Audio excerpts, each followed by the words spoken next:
ফুললো কেতুটা আছে 1 2 3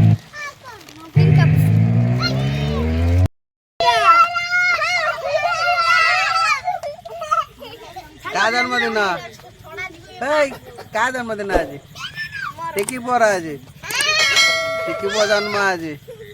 टिकी पो जन्मदिन आज कौन सब करू टे कही दे केक काटिनी आ कौन करू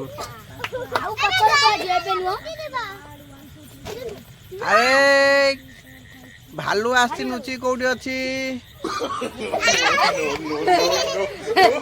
हां तो नाचू नहीं ना ना भागो के काटी आगे ना नहीं भालू बाबू ना नहीं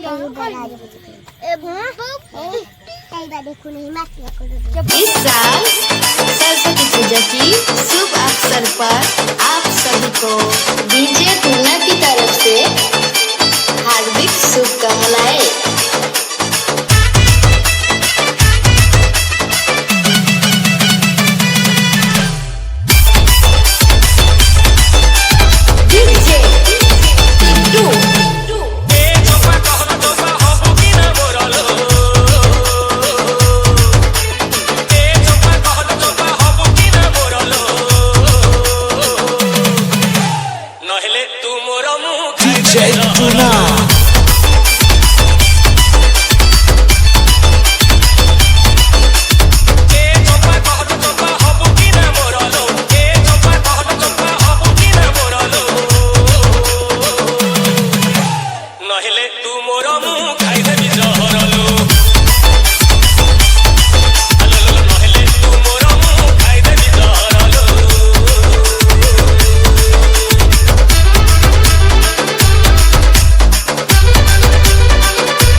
ହେଇଗଲା ଆସ ଏବେ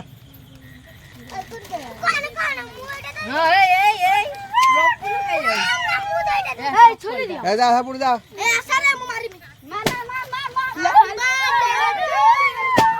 हे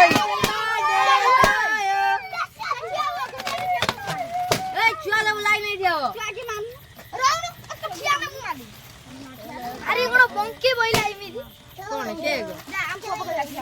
हे दा दे राज बघ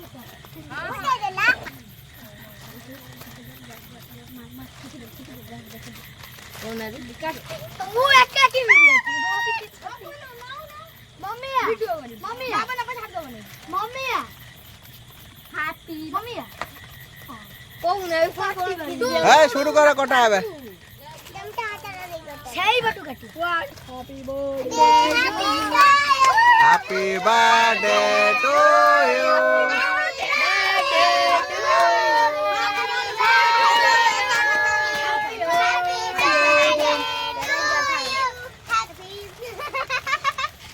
बर्थडे टू काढू ना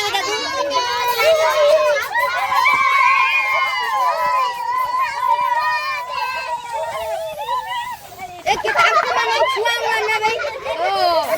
एक छुआ से मारना भाई होया सांगे से सरे दे नागु ना कोले करे बगेला ए झियो तो नागुची तो आमार ए काट हाथ धोई आउ करू ए ओइ डारे मु खाई दी रे हाथ धो ले रे के खाई दे ये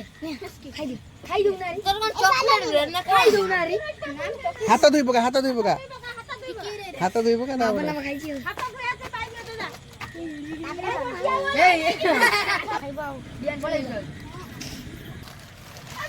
किए कोन तो देइछनी टिकबो हां किए कोन देइछनी सल्लनी देइछि टिक्की देइछि नंदी देइछि दुर्गा देइछि झुमर देइछि किए कोन देइछ कुओ दो कहू ना रे कि वो चॉकलेट दे तू चॉकलेट मो कुछ करे मो भी कुछ करा चॉकलेट